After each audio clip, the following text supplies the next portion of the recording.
Hi friend, welcome back to Torches, Yoga and Mindfulness. Today I wanted to share with you a fundamental aspect of mindfulness, open curiosity.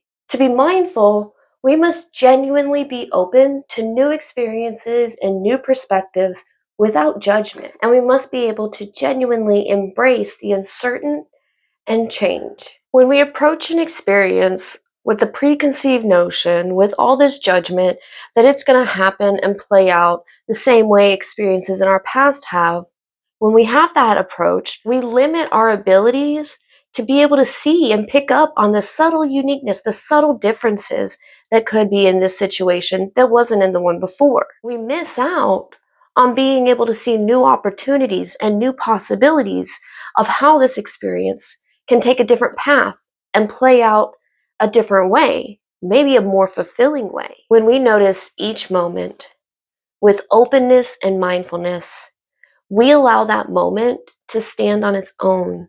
Allow that experience to come in without the weight of our past or future projections put on it. And in doing so, we then open ourselves and our lives up to new possibilities, new outcomes, and a more fulfilling experience. Simply put, with open curiosity, we seek to understand instead of judge or control the outcome. I've got 5 tips for you today on how you can apply open curiosity and practice it in your day-to-day life. So, number 1, we're going to question our assumptions. When you recognize you've made an assumption about a person, an experience, a situation, this is going to play out just like it has before, whether it's good or bad. Question it. Why do I think this is going to play out just like it has before? Are there any differences in this situation than the last situation?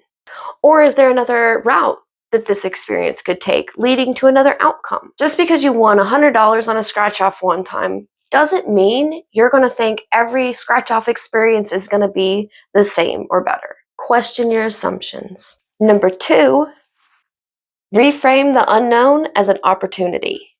Instead of assuming you already know the outcome of an experience and of a situation, approach it with curiosity as an opportunity for growth. In my own open curiosity practices, I like to change we have a problem into we have an opportunity to try something new. We have an opportunity to find a creative solution. Instead of we have a problem. Nope, we've got an opportunity to learn something. If you find your limiting belief tends to be that I know how this will go, shift it. Use that same energy, just give it a new direction. I wonder how this is going to go. And when you catch yourself saying in your head or out loud, I know how this is going to go, follow it back up with, actually, I wonder how this is going to go. Number 3, if you haven't caught on yet, you surely will soon. I am a big fan of gratitude practices. We can even bring our gratitude practice into our open curiosity. 2 for 1 deal. When we notice the unique differences, we step back and take that moment to look for the changes, the differences, the uniqueness in each experience. Let's take that a step further and acknowledge and appreciate the uniqueness, the differences, the new lessons, the new perspectives this new experience brought. Number 4, allow for disappointment without overreacting. Sometimes this one can be tough. It's good to practice in smaller situations, smaller experiences. Maybe I expected to make a green light, but it didn't happen.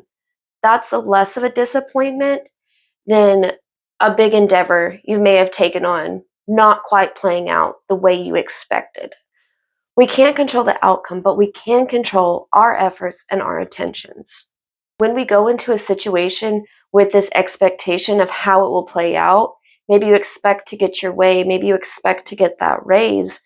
When it doesn't play out like you expect it to, that's what we call expectation bias, and it can lead to disappointment.